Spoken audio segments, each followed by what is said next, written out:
Le mentalisme. Un mot finalement assez simple pour nommer une discipline qui, elle, ne l'est pas du tout.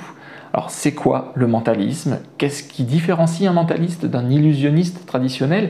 Est-ce qu'il a des super pouvoirs, un cerveau hyper entraîné, ou bien est-ce que tout ça est truqué? Je vais répondre à toutes ces questions dans cette nouvelle vidéo de La magie sous un autre angle, donc bienvenue à toutes et à tous.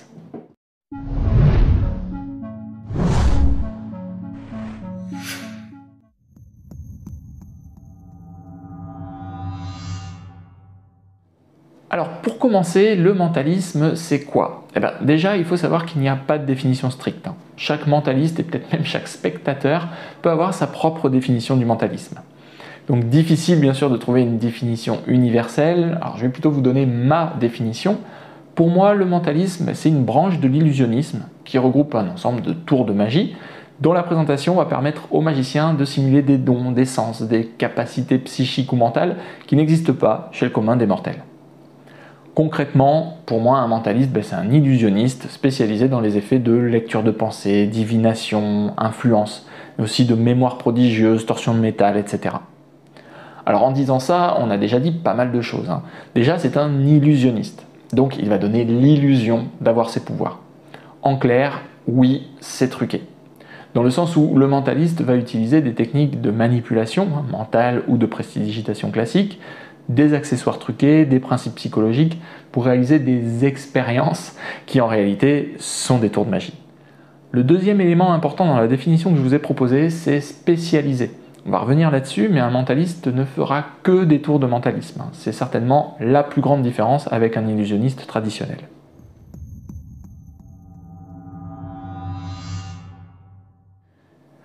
Oui, car le mentaliste ne va généralement pas réaliser des faits classiques de la magie traditionnelle, comme ceux qu'on a déjà abordés sur la chaîne dans la série sur les effets magiques. Les apparitions, disparitions, changes, traversées de la matière, etc. Généralement, le mentaliste n'utilisera pas ce type d'effets. Et si jamais il le fait, il les justifiera par un pouvoir spécial dont il serait doté. On peut dire que la magie dans les mains d'un mentaliste, elle passe généralement par son cerveau, par un don, une aptitude particulière qu'il aurait développée. Une sorte de super pouvoir inné ou acquis qui lui permettrait, soi-disant, d'influencer une personne, de lire ses pensées, de prédire ce qu'elle va dire ou faire, etc.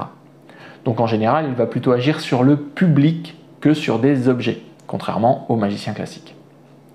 Et ça change tout ça dans les yeux du spectateur. Déjà parce qu'il devient acteur du tour, voire même du spectacle tout entier. Il y prend part pleinement, et il va même parfois essayer de ne pas se faire avoir. Et ça permet aussi d'apporter un côté impromptu, en ayant généralement besoin d'assez peu de matériel.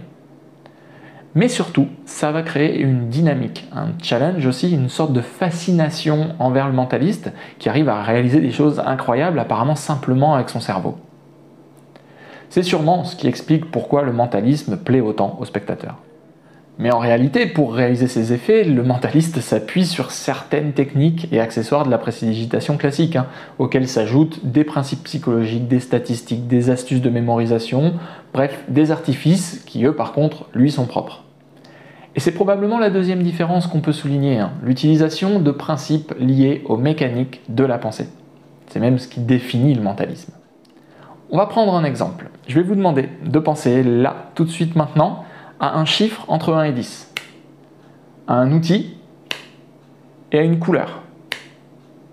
La plupart d'entre vous aura pensé au chiffre 3 ou 7, à un marteau et à la couleur rouge.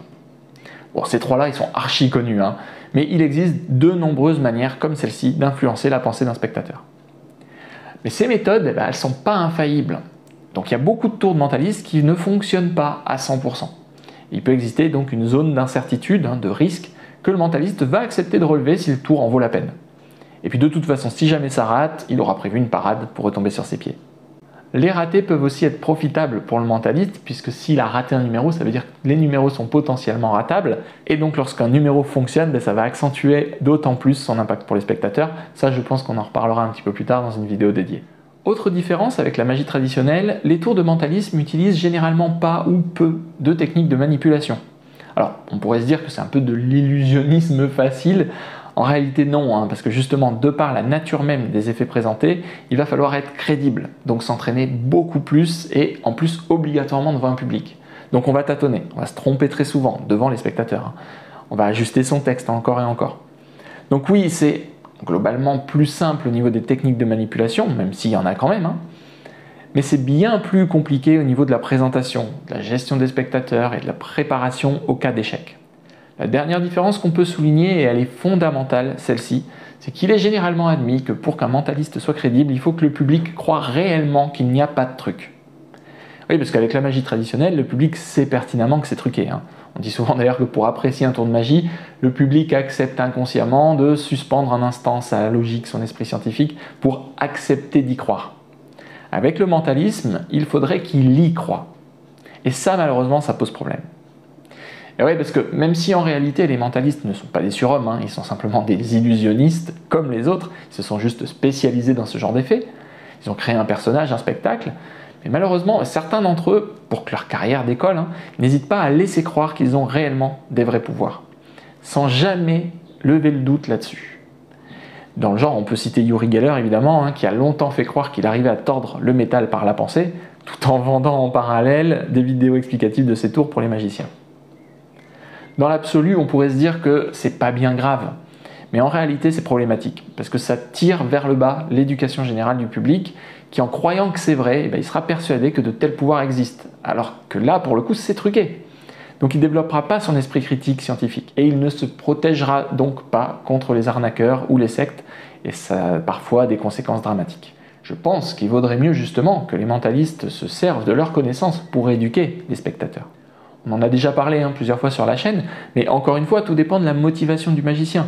S'il le fait pour rester crédible, pour pouvoir mieux aider les gens, comme un psychologue ou un voyant par exemple, pourquoi pas? Mais s'il le fait uniquement dans le but de faire décoller sa carrière d'artiste, là pour moi c'est de l'escroquerie, clairement. On peut tout à fait faire rêver le public, les embarquer dans un univers imaginaire et puis faire une belle carrière de mentaliste sans pour autant faire croire qu'on a des pouvoirs, hein. Victor Vincent ou Banachek par exemple, ils y arrivent très bien. Et je ne parlerai pas de ceux qui donnent de fausses explications pour orienter les amateurs vers des fausses méthodes qui ne fonctionnent pas ou trop peu pour être efficaces. Là, on n'est pas loin du foutage de gueule aussi.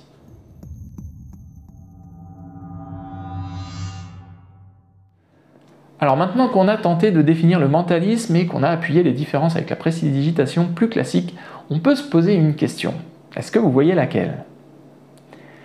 Comment classer un magicien qui fait des tours classiques et qui enchaîne soudain avec un tour de lecture de pensée? Est-ce qu'on peut dire qu'il est mentaliste? Non, parce qu'il a fait des tours plus classiques juste avant. À la limite, on peut dire que c'est un tour de mentalisme qui est réalisé par un prestidigitateur qui n'est pas mentaliste. En fait, dans ce cas, on va plutôt parler de magie mentale. La magie mentale, elle regroupe les tours de magie qui simulent des pouvoirs du cerveau, mais qui vont être réalisés par un magicien qui ne fait pas que ce genre d'effet. Donc qui ne sous-entend pas avoir des pouvoirs extrasensoriels. Le public ici, il sait pertinemment qu'il y a un truc. La différence, elle est subtile, mais en fait, elle repose finalement plus sur le magicien, sur son personnage et l'image qu'il donne, que sur le tour en lui-même. D'ailleurs, si un mentaliste, au sens strict, réalisait exactement le même tour, on dirait bien cette fois qu'il s'agit d'un tour de mentalisme.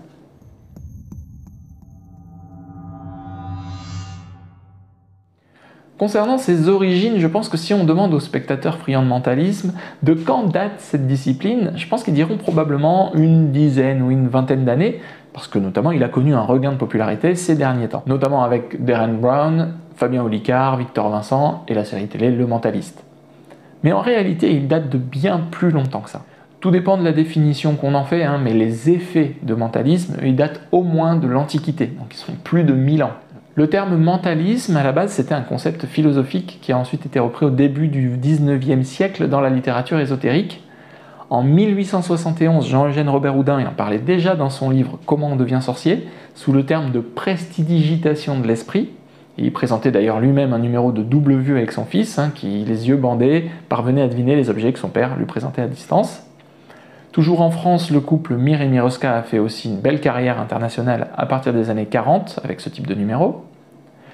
Dans les années 30, aux États-Unis, Theodore Hanman a publié la revue The Jinx, qui a été reprise pour l'essentiel dans son livre posthume Mentalisme pratique, qui a été publié en 1944.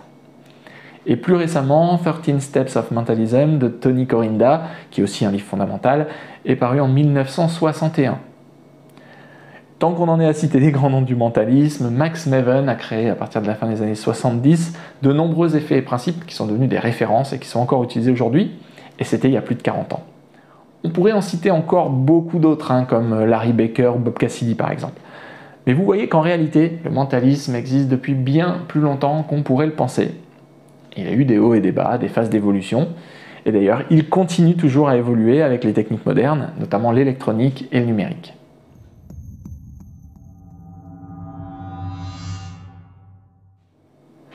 Pour conclure cette vidéo, je tiens à mettre le doigt sur un point qui me semble important.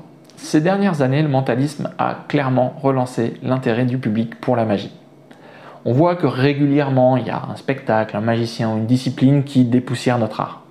On peut citer Robert Houdin pour avoir popularisé au XIXe siècle la mise en scène de la magie en tant que spectacle de divertissement, Houdini au début du XXe siècle pour son côté surhomme et les tours dangereux, David Copperfield dans les années 90 pour son inventivité qui a repoussé pas mal de limites, Garcimore ou Éric Antoine aussi pour la légèreté amenée par l'humour, la magie filmée qui permet aujourd'hui d'ailleurs de toucher un large public, notamment sur les réseaux sociaux, et bien sûr le mentalisme pour la fascination qu'il apporte envers le magicien. Je pense que le mentalisme a encore de nombreuses années devant lui. Il va continuer à se populariser, à évoluer, j'en suis sûr. Il représente d'ailleurs peut-être l'avenir brillant de notre discipline, en espérant par contre que ses principaux acteurs sauront s'en servir non pas pour abrutir le public, mais pour l'éduquer, comme l'ont fait beaucoup de leurs prédécesseurs par le passé. Ça faisait longtemps que je voulais faire cette vidéo, puisqu'à partir de maintenant, je vais enfin pouvoir parler un peu plus de mentalisme. En réalité, j'attendais d'avoir suffisamment avancé dans la série des effets magiques, et on va pouvoir maintenant commencer à parler des effets magiques liés au mentalisme. Comme d'habitude, si vous voulez compléter ou rectifier ce que j'ai dit dans la vidéo, n'hésitez pas à utiliser l'espace des commentaires. Vous pouvez même me laisser juste un petit message si vous voulez, ça fait toujours plaisir, et en plus ça aide grandement la chaîne. Je vous remercie beaucoup d'être resté jusqu'à la fin de la vidéo. Pour me le faire savoir, je vous propose d'écrire 100% dans les commentaires. Encore merci à vous tous pour vos encouragements et pour votre fidélité. Je vous laisse sur la petite citation magique comme d'habitude et je vous dis à très bientôt pour la prochaine vidéo de la magie sous un autre angle.